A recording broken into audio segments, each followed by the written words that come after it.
Salut tout le monde, je suis avec Jim Harrington. Il a 82 ans et il est trop cool.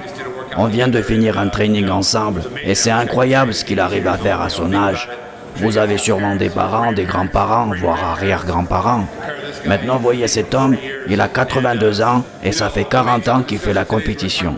Donc aujourd'hui, le sujet de notre conversation sera les hormones, ou plutôt la thérapie hormonale. On entend partout parler des stéroïdes, c'est grâce aux stéroïdes, ces gars-là prennent des stéroïdes. La plupart des jeunes ne savent pas que quand on dépasse la quarantaine, le traitement hormonal devient une normalité, car il s'agit de ramener le taux de testostérone à la norme.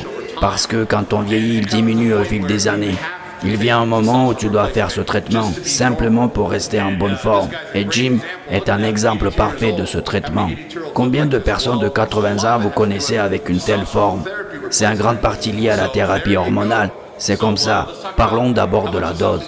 Combien vous prenez? Alors, j'administre 200 ml par semaine. Pour les bodybuilders d'élite, c'est pas grand-chose. Mais médicalement, ça doit être la norme. Exact.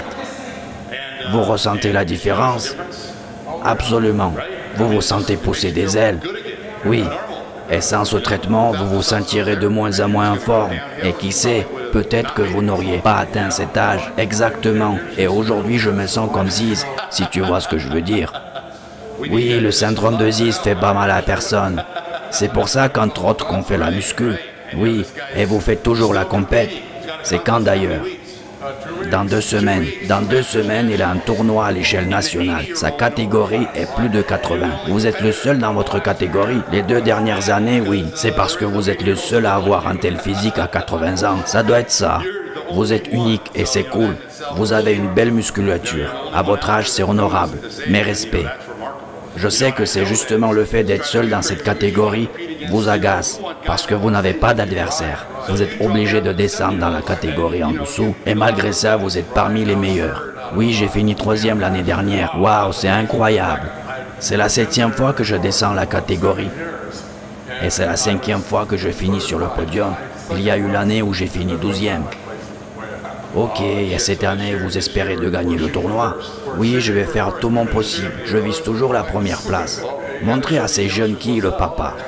C'est ce que je faisais lors des tournois à Muscle Beach.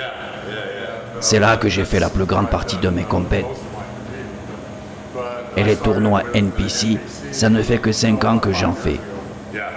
Je dois dire que ça me plaît.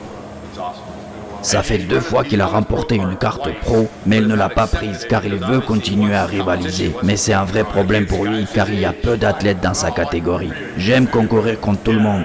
Toi aussi d'ailleurs, j'aimerais bien t'affronter. Allez, pourquoi pas, on peut le faire. Tu sais, il n'y a pas longtemps, il m'est arrivé un truc curieux en salle. C'était un jour comme un autre, rien de spécial. Je me regarde dans le miroir, je contracte particulièrement mes abdos, et puis soudainement apparaît un gars, bien musclé, un compétiteur sûrement. Il se met à côté de moi et se met à faire le posing. Plus tard, on se recroise dans la salle, il vient me voir et me dit « Jim, si tu veux qu'on s'affronte en posing, t'as qu'à me le dire. » J'ai dit « Quoi? Qu'est-ce que tu racontes ?» Il a cru que vous avez voulu le défier. Oui, ça doit être ça.